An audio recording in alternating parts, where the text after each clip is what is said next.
मृत्यु के बाद भूख और प्यास की अनुभूति। हिंदू धर्म में कर्म कांड के अनुसार मृतात्मा को जल का तर्पण करते हैं, अर्थात विशेष तरीके से जल को सूर्य की ओर डालते हुए संकल्प करते हैं यह जल मृतात्मा को प्राप्त हो जाए, तथा आत्म शांति हेतु 13वीं भी करवाते हैं, जिसमें ब्राह्मणों को भोजन भी करवाते हैं। इस प्रकार कर्म कांड के द्वारा भोजन और पानी को देने का कार्य किया जाता है। यह कर्म कांड निश्चय ही सत्य पर आधारित है। अज्ञानी मनुष्य इस कार्य के लिए तर्क वितर्क भी करते हैं, क्योंकि उन्हें यह मालूम नहीं होता है कि ऐसा क्यों किया जाता है अथवा क्यों किया जा रहा है। बात बिल्कुल स्पष्ट है। मृतात्मा को भोजन और जल दिया जा रहा है ताकि इसे ग्रहण करके उनकी भूख और प्यास की पीड़ा शांत हो जाए, जिससे मृतात्मा भूख और प्यास की पीड़ा की अनुभूति न करे और वह तृप्त हो जाए। अब यह प्रश्न उठता है कि क्या कर्म कांड के द्वारा भोजन मृतात्मा को प्राप्त हो जाता है? उत्तर है, मृतात्मा को भोजन और पानी तभी प्राप्त हो सकता है जब मृतात्मा को जो भोजन देने का माध्यम बना हुआ है उसके अंदर इतना सामर्थ्य हो कि वह अपने योग बल के द्वारा स्थूल भोजन से सूक्ष्म भोजन को निकालकर उस मृतात्मा तक पहुंचा दे।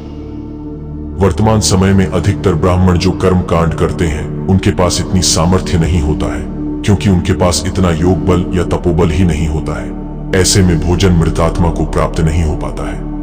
आजकल के अधिकांश ब्राह्मण सिर्फ रुपयों के लोभ में कर्म कांड करते हैं, अर्थात यह कार्य पूरी तरह से व्यापार जैसा हो गया है। स्थूल भोजन से सूक्ष्म भोजन वही पुरुष अलग कर सकता है, अर्थात निकाल सकता है, जिसने योग का कठोर अभ्यास किया होता है और अभ्यास के द्वारा अपना आंतरिक विकास किया होता है। मेरा सोचना यह है कि इस योग्यता वाला वर्तमान समय में लगभग कोई भी व्यक्ति इस प्रकार पुरोहिती का कार्य नहीं करेगा। जब तक सूक्ष्म भोजन देने वाला कोई योग्य पात्र नहीं मिलता है, मृतात्मा स्थूल भोजन ग्रहण नहीं कर सकती है।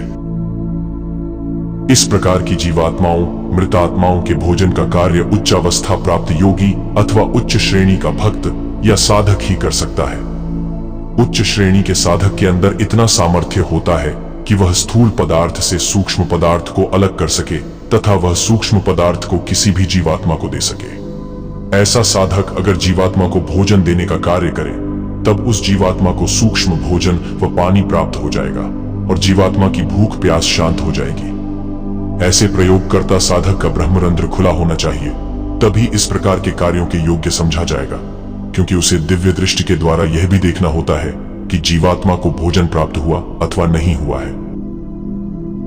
अब कोई भी यह कह सकता है कि इन जीवात्माओं को भूख और प्यास क्यों लगती है, अब तो वह मर चुके हैं। इसका उत्तर है, जब मनुष्य की मृत्यु होने लगती है उस समय उसके शरीर के अंदर प्राणों का खिंचाव होता है, फिर कुछ समय बाद फैलाव होने लगता है। इस खिंचाव और फैलाव के समय भूख की अनुभूति होने लगती है, क्योंकि भूख की अनुभूति का कार्य प्राणों द्वारा ही संपन्न होता है।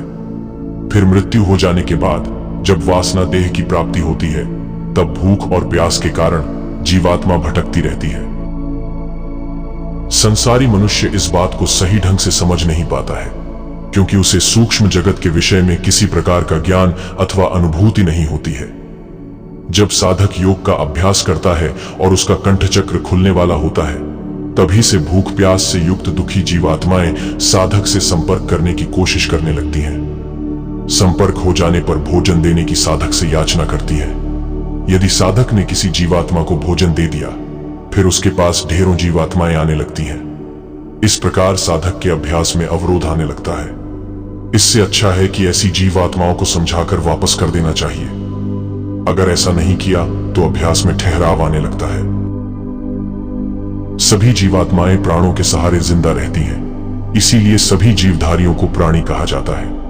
अपरा प्रकृति के संपूर्ण प्राणियों को भूख अवश्य लगती है।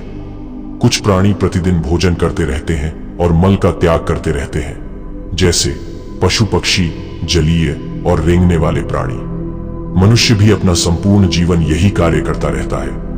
ऊर्ध्व लोकों की जीवात्माएं काफी दिनों बाद भूख की अनुभूति करती हैं। इसीलिए शास्त्रों में पिंड दान देने का विधान बताया हुआ है, ताकि पूर्वजों को उनके वंशज इस प्रकार भोजन आदि उचित या निश्चित समय पर देते रहे।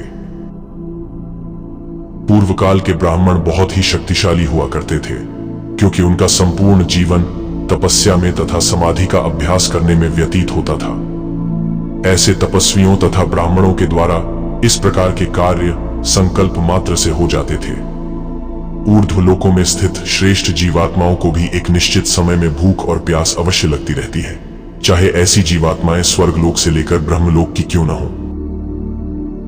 महलोक, जनलोक, तपलोक और ब्रह्मलोक तक की जीवात्माएं कभी न कभी भूख की अनुभूति करती हैं। तब ये जीवात्माएं अपना ही योग बल खाया करती हैं। अर्थात जब किसी योगी अथवा भक्त को भूख लगती है, तब अपनी इच्छा शक्ति के द्वारा अपनी इच्छानुसार पदार्थ को प्रकट कर लेता है।